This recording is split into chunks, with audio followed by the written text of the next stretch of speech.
Despite their directions, Shaw's work to the Chalmers. Welcome. D&D from A to Z, spells for you and spells for me. We will see what we will see today. Locales galore and monsters roar, nerds adore forevermore. Let's explore some ancient lore. Hey, hey.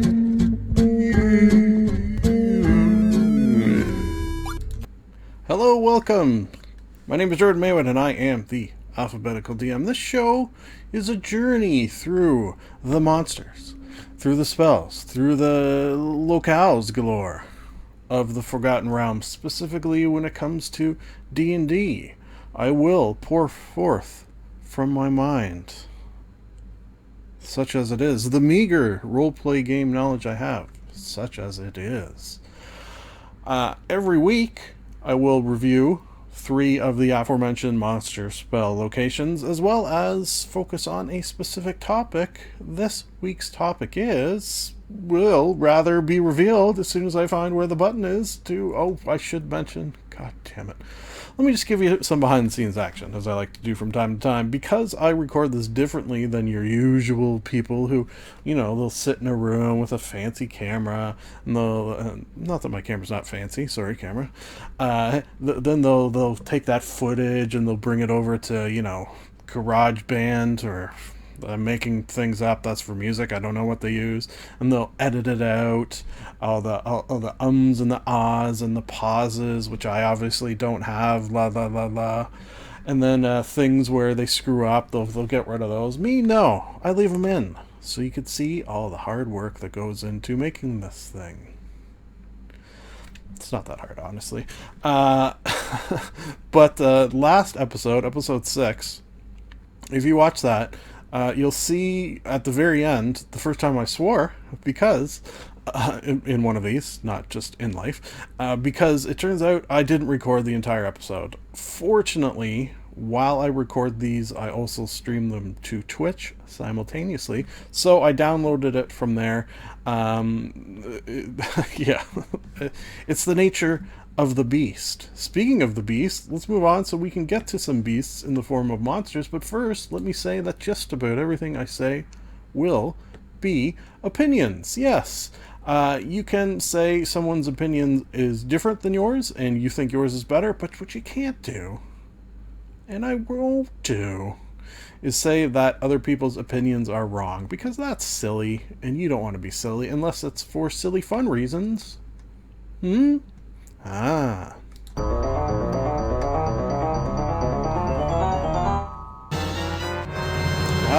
Yes. Notes / organization of said notes. This, because I'm a weirdo, I've actually been looking forward to this episode. It is going to show you my DMT, otherwise known as my Dungeon Master tool. So I use Google Sheets for my D&D notes. I should say on that note,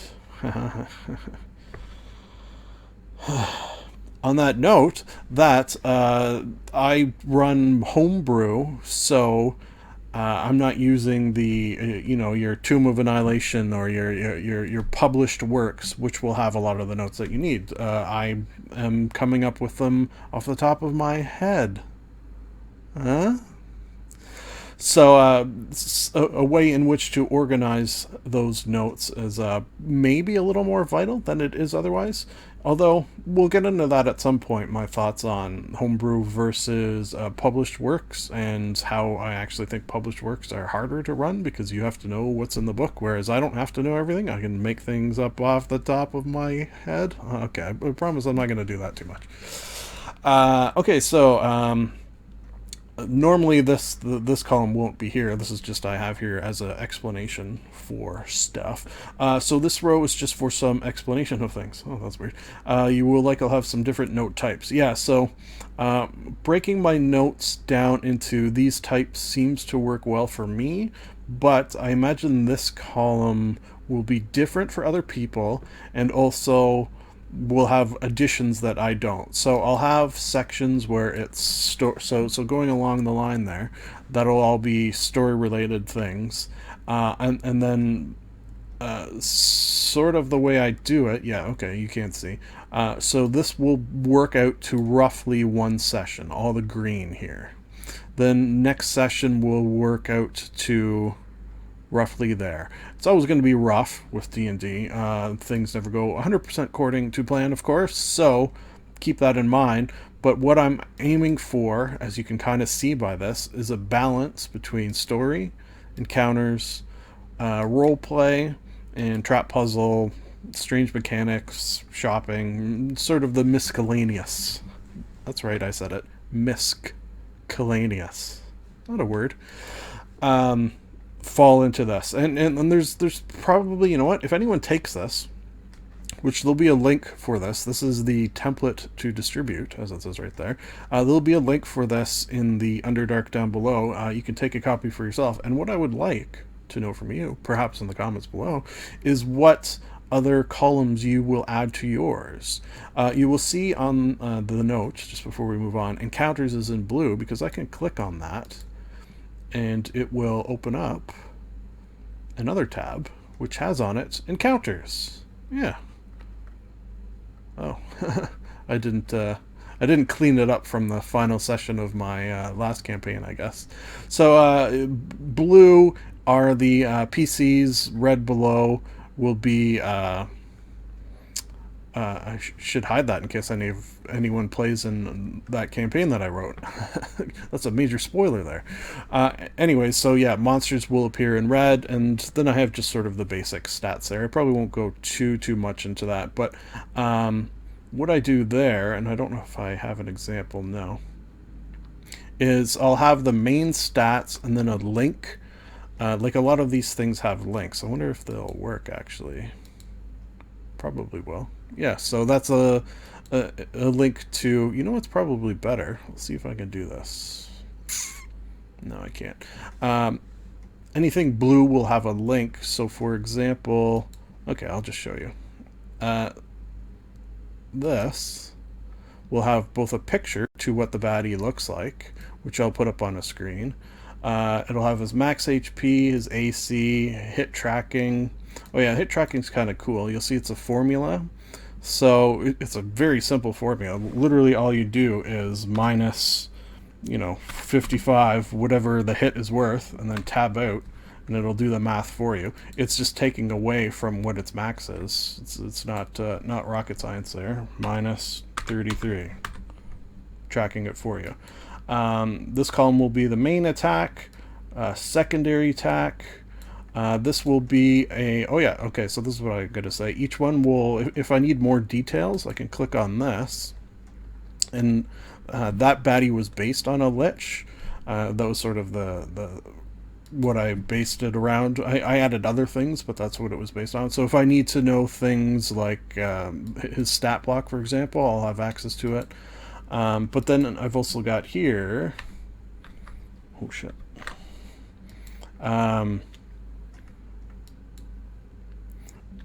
I flavored all of his spells, all of the lich spells, to be clown related. So what do we got? Mage Hand with Joy's Buzzer, Ray of Frosting, Magic Pie Missile, things of that nature. That's actually, oh shit, not what I are here to talk about though. So anyways, okay, so this is where the details of each of these things will be. Keep it point form. Yeah, that's a good rule. You'll probably find that the more details you put in these things, the less likely you are to use all the details. So, that can become an issue. Point form, always key. Counter rolls, I just keep numbers. Yeah, just so I have a basic idea. Okay, so this is cool. And maybe we'll do these at another point. So I like to have different sounds for where they are at any given moment. Alternatively, if it's like a boss battle, I'll have a different sound for that. So for example, starting in a tavern, click on this. I wonder if you'll be able to hear this. Probably will. Just a sort of very, very standard fantasy ambient mixer. You might not pick that up on the mic, but it's just sort of a very, very basic. One thing nice about this, if there's one of these 8 sounds that are making up this mix, you can just turn it off. That comes in very handy. Delicious. Okay, ambience can fall into a couple of different forms, so I'll just have them linked. So I'll say you're in a cellar, and then I'll throw up a picture like this. So they're not going to see the whole cellar, for example, but they are going to get an idea that it's sort of a dirty, grimy cellar, you know. And then lastly, maps. Maps, again, just throwing up a picture of a map. Simple, easy. Maps I do a little different now since I made this. I still link them, however, I also have them locally on my computer that I use, and then I project them down using a projector. This is not a custom one. This is just one I found online for, you know, session one of a campaign where I wanted it to be very, very trope to start for a reason, where it's, you know, you're in a tavern, there's rats in the basement, go kill rats. You know, boring. Done a lot, not necessarily bad if you're going to use it differently, let's say. Traps, puzzles, and the numbers. Yeah, so particularly for trap and puzzles, I'm going to have things like... oh yeah, okay, so this one was a Jenga board, where it was sort of to represent how many drinks their character had, something along those lines. I forget exactly what it was. These are sort of older notes that I've used in the templates, just to give a general idea. Roleplay opportunity. Yeah, so again, I'll have the description here. Accordion playing red-headed gnome bard, we read Al, asked for help composing a song. And then I'll have the numbers involved with that here. And then the loot that you can get for completing said traps or puzzles or whatever it is. So it sort of does like a book, not surprisingly. I have a podcast called The Liberal Cube, and I am the lackadaisical liberal cubicalist over there. It reads like a book, so you'll go this, then next, then next. Oh yeah, important. So I can click here and bring up a picture of an accordion playing red-headed gnome, and then I'll have some just basic stats. Again, I like to keep it basic so you can always do things on the fly. I don't actually remember what this is. Drunk game playing NPCs. That's dumb. Okay. Surprised myself on that one. I don't remember adding that. Okay, so notes, ambience, visuals, maps, Google image search, yes, traps and puzzles, loot. Loot, I also have a random loot table. You could just click at the top, easy peasy, and it'll bring up the Don John, great for randomness. NPCs, pretty simple. Similar, if I click on NPCs, it'll open up a random generator too if I ever need that. Current level, I find is important when doing things with the loot table in particularly. You want to set it to whatever the current level is, so that's important. It's also just nice to know where your players are sort of in the story. Loot notes, pre-identified. Okay, yeah, so this is something I added later, and I found it was quite helpful, was if you have a pile of loot, sometimes it's nice to know which NPC ended up with what. That's also helpful when you have a cursed item, and they don't know it's cursed, and you want to know who has it. So that's good. Level-specific spells or scrolls. Yeah, this is just if someone finds a spell, a potion or a scroll or something, I can pick it randomly from this sort of thing, and it's level-specific, which is, again, why it's nice to always know what level they're at. Okay, so that is some of it. Encounter, we went over a bit. Oh, that's why. Okay, so the issue there was, you know what, let's fix it right now. Just to give you a little behind the scenes. So I'll copy this, go back here, go back to encounters. It's a little Excel tutorial mixed in with this. Google Sheets is basically Excel, which I use a lot at work, so that's why I'm able to do this sort of thing.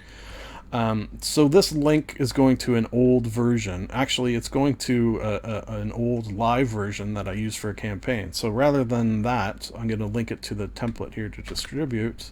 Hit apply. Why didn't that work?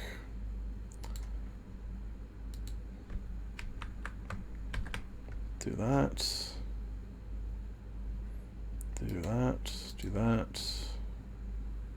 The link button, link it, apply. Okay, so now when I click on it, it's just going to take me to that next tab. Okay, fixed it. Hey, thank you for that. I wouldn't have caught that if it wasn't for you, the viewers. Okay, so initiative, pretty simple, and then I have this that I can sort of move up and down. Who's next? Players exist more for tracking, rough idea of HP. Yeah, I don't track too much when it comes to the players. I like to know roughly where their HP is so that if they are going to be hit in one hit will kill them. Maybe I have that in the back of my head. Anyways, similar to AC, it's nice to know. This is just the tracking, which I don't normally do for the PCs so much. Like, I don't normally track their HP. I leave that to them. It's just I need the column so that I have it for the baddies. Sometimes this I do use if they're under sort of any condition that I want to. If they have a cursed item, I'll mark it here. Things of that nature. Okay, so here's a little bit better example of the. Oh yeah, and NPCs. I keep those separate as well. Oh, what do I have down here? Okay, yeah. Those Goran Bluntacks. That guy. Anyway, similar, I am actually tracking hits when it comes to that. And this is the same thing where, so you see his max HP is 25. He hasn't been hit yet. If I do minus 10, goes down to 15. You know, just as an example. Similar with baddies, I can do it there. So here... Yes. Okay. So this is a good example. This is the aforementioned rat fight in basement. So here I want to bring up a picture of the rat. There he is. I'll have that on one screen. I've got his main attacks here. His main stats here. Doesn't have a second attack. I gave the king rat, I think, a second attack, didn't I? No. Oh yeah, he's got disease. And then if I need the other stats, I can just click there and it brings it up. No issues. Simple, clicking, clean. And then I put the sort of conditions and abilities here, for example. King Rat, I'll just show you since we're here. Ugh, look at that horrifying thing. And then I gave it Undead Fortitude, which if you're unfamiliar, is that little number there. Pretty good. So that was one of the little twists on this sort of standard fight. Okay. Let's move on to monster. Oh shit, there it is. Shoot. I mean...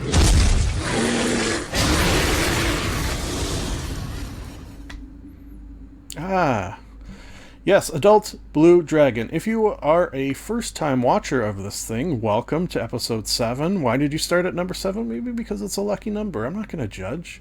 Adult Blue Dragon. So we're working through the dragons here. What does this have that other ones don't? Lightning Breath. Cool. The thing I like about Lightning Breath, it's a line, right? Yeah. Is the fact that fire, goes like this. Ice, similar. Lightning Breath, it's right down the middle, man. They're not messing around. I feel like, it's pretty high dexterity save. I feel like the dexterity saves on lightning breaths or lightning attacks should be higher than they are for fire and ice. There's a logic to that. Like, it's lightning fast. Literally, lightning fast is a saying. So you get your typical frightening presence. Challenge rating of 16, which is one less than the adult Draco Lich. Wing attack. Okay, Blue Dragons, Tunner, Lightning Breath. Yeah, Burrow. Okay. Got some regional effects, thunderstorms, makes sense, dust devils, lots of lore here for them. Okay, so if you're unfamiliar, I will give a rating out of 5 of the likelihood of me using a blue dragon in a campaign, or my desire to do so. I'm going to go a solid 4, 4.24. Yeah, dragons in particular I like. Try to often steer myself away from just using a typical red dragon. I did use one in the last campaign, but I made it freakishly large. Like this, say this is the size of the mini. That was the size of one of the red dragons, like his hand, the claw part. So that was pretty fun. Despite it being just a red dragon, it was ginormous, I believe is the term. So let's picks. Pretty cool. I think maybe the reason that I like them is that when you think of dragon, you typically think of, well, maybe not this one specifically, but you think of a red dragon, right? So the fact that it's blue, and blue is maybe my favorite color, give it bumped it up a little bit. A wee little bit. Let's move on to spell. Magic. Do you believe in magic? And I hope you do. Okay, so yesterday's episode 6's animal-related spell. What the hell was it? You know what I could do is just open this. Animal friendship. Yeah, so that one was not so fun. Was not a big fan of animal friendship, really. Let's see if Animal Messenger does any better. By means of the spell, use an animal to deliver a message. Alright. Choose a tiny beast. Okay, a bit of a limitation there. You can see within range, such as a squirrel, a blue ray, like underwater, or a bird. You specify a location. Oh yeah, I do remember this. Which you must have visited, and a recipient who matches a general description, such as a man or woman dressed in the uniform or town guard, blah blah blah. 25 words is a limitation. Travels for the duration of the spell, which is 24 hours. Okay. At higher levels, the duration of the spell increases. So that's what your higher levels get you. Similar to the other animal one. The higher level not only raises the time in which the spell lasts, but also maybe raises this as well. Instead of a tiny beast, maybe it's a small beast. Maybe it's a large beast. Maybe you send a cow on a goddamn mission to find a wizard. Huh? I'm just saying. Can be done as a ritual too, which I'm a big fan of in terms of using for myself. Ritual meaning as long as you know it, you can cast it. How long does it take? So one action. So you times that by 10. So it takes a minute to cast without the use of these things. Verbal, semantic, or material. Material is just a morsel of food, so not a big deal. I guess that's to tease it over. So rating-wise, I like it. There's probably cool things you can do with it that I've never even thought of, which I always enjoy. So rating-wise, I'm going to go 4.9. No, that's too high. I've decided 4.19. Much better. Animal Messenger. Oh, that's pretty freaky. Yeah, sure. 10 animal messengers and their meanings. Well, that's, what is that? That's pretty freaky. Let's get a look at this image. Alright, pretty cool. Alright, let's move on to location. Arrived at your destination. I don't remember if this is the last of the Abbeys, but I know we're getting near the end, so bear with the Abbeys. The Abbey of the Sword. Ooh. Temple of Tempus. Let's get a look at Tempus in Battledale. Build atop a network of caverns leading to portals to the Underdark. Oh, okay. So, that right there. I like portals. I love the Underdark. I mean, not to visit, and as a player, it's horrifying, but as a DM, I love the Underdark. One of my favorite places to send players because it's just horrifying. There was a book I read can't remember, but it was all about this group of adventurers basically waking up in Underdark and having to get out, basically get to the surface, and the things that they had to do along the way, just horrific. I wish I could remember what it was. So, rating 4, Abbey of the Sword. You got your Tempus involved here. I'm going to go high for sure. You know what? I accidentally gave the last one 4.9. This one, I am going to give a 4.9. Thank you, Abbey of the Swords. Oh, is this...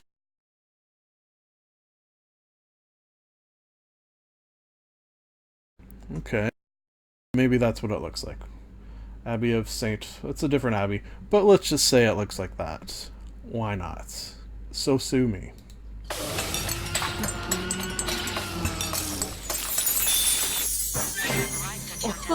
If you are unfamiliar with the scenario portion of the program, what I do is take those 3 things, those monster spells and locations, and jam them into some sort of scenario you can perhaps use in your backstory, use in your campaign, use just to percolate some thoughts in your mind.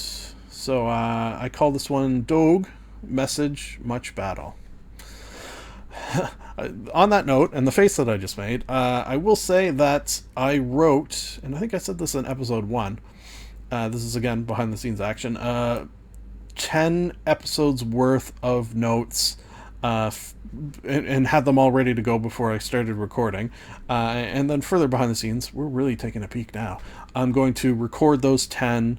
This is the 7th one, so 2 to go, and they will start dropping every week. Starting October 31st, so from your perspective watching this, that's in the past, and that way I'm ahead of the game, and and then I could start recording 1 a week, again behind the scenes, and that way it gives myself a little bit of a buffer, because you need a buffer in these sorts of things. That's a pro tip for podcasting and things of this nature. If you can, have a buffer of episodes so that if something happens, you're good to go. It also has the added benefit that you are able to, in the case of podcasts, definitely, and actually in the case of YouTube videos as well, which this is, have them posted and then they drop at a certain date and time. So I always have this thought that, and now it's going to be on 2 fronts, that if I, say, get hit by a bus tomorrow, there's going to be, half a dozen podcasts that will continue to post in the weeks after my death, and then there'll be a bunch of these episodes as well. So this may be from beyond the grave, folks. That's scary. So the Abbey of the Sword has a temple to Tempus, who's the god of battle, and the temple is located in, I am not joking, Battledale. That's dumb. Needless to say, there are a lot of battles there, and a local blue lizardfolk druid is sick and tired of all the damage these battles are doing to nature, so has decided that the best way to rid the region of these violent folk is with the aid of an adult blue dragon. Okay, so far so good. Problem is, he does not know where one is located, so every day he casts a spell Animal Messenger and points in a different direction and sends an animal forth relaying his message of a promise for gems for aid. And then casts a spell at 9th level, meaning that for 15 days... Oh, wow, I did math on this one. Excuse me. Yeah, it really choked me up. Normally I can't do math, so I must have done some here. Maybe ask for help. Cast a spell at 9th level, meaning that for 15 days, 360 hours, the messenger will travel in search of an adult blue dragon in that direction. See, now, this guy's problem here, this blue lizard folk, his issue is going to be that more than one blue dragon comes and he doesn't have enough gems. So, you're going to have to be wary of that situation there. Moving on to question. There. Viewers in quotes, until I could start taking questions from you, from the Underdark down below, which please leave some, and I will definitely scope them out and answer them. I hope. So until that point happens, I'm taking the questions from Facebook groups in which I am a member of, just because those are fun, and it's fun to see what people are thinking about in the world of D&D. Normally I will paraphrase those, because quite often they are long. What are the ways I can use time travel in my campaign was the gist of this one. To which I said, I've been thinking about this and may do it at some point. Start a normal, very vanilla meet in a tavern campaign. Aforementioned. Do 1 or 2 sessions like that where they get to know the world a bit and find out that they are in a very idyllic fantasy setting. Almost boring, really. Suddenly, they are sent back to prehistoric time for a very short period, like only there for 1 minute, and you keep that minute in initiative even. So timing will be very important. So that's like 10 rounds. Interesting. Where each person of the group has 6 seconds to do or not do something while in this prehistoric time. During that 1 minute, 10-ish, very subtle things happened. There you go. Happen. The things have to be sort of very binary, like a bee lands on you. Do you swat it or let it sting you? Make a note of all their choices. When the minute is up, they are brought back to the present, but everything has changed. They did not kill the bee, and giant bees now roam the world. They did kill the bee, and bees are extinct, so no pollination, and all plants are now fungi. Cool, right? The campaign is then going to the areas where the changes they made are most strong. The hive, in order well enough so that they can go back and right these wrongs. I did a similar thing where things that the players thought they were doing good ended up having these sort of adverse effects behind the scenes that they had to go back and write them. The reason I like that for a couple of reasons, but one of them is you get to reuse a lot of the assets. So if you did a map for the first and then they have to go back, don't just use the exact same map, but you can tweak it in subtle sort of ways. So maybe they recognize things, but then are sort of confused by it because things are not quite the way they remember, that sort of thing. Anyways, the final session is going back to do the opposite of what they did the first time, but an evil, corrupted version of each PC is there, as they will not exist if the changes are done. In fact, they can be the big bad throughout. Okay, yeah, I don't mind that. I don't remember writing a lot of that, which, you know what, maybe it's a bit of a blessing in disguise, the fact that I wrote these quite a while before I am reading them now, live, on the air. Are we on air? I don't know, to be honest, but luckily we're done. Right? Jean-Claude Van Damme? It's done! Right, apparently. Folks, that means we have another episode done. Yes, I don't know why I keep saying the word done. What I should be saying is that I do not like to say rate, subscribe, thumbs up, notifications. I don't like to say those things. Instead, what I've decided to do is bribe for them. Does this mean money in your pocket? No, it does mean money in the pockets of the good people at TakeThis.org, though. For every 100 subscribers I get, I will personally donate $10 to their good organization, their amazing organization. Good. What am I talking about? What am I talking about? The fact that should this channel ever become a thing, should maybe get my camera where you could see I'm doing air quotes right now, but you can't tell. And now you can. Should this channel ever become a thing, I did them again, you don't know. I will be donating half the proceeds earned from that as well to this wonderful organization that combines the best of helping those with mental health issues and interacts with the world of gaming. Good. Can I don't know if I can. Anyways, I hope you check them out. If not, you could do the simple thing of clicking a few buttons, which will force me to help them. I really don't want to. I'm an evil monster. Evil monster. Folks, it's nice to be nice to the nice.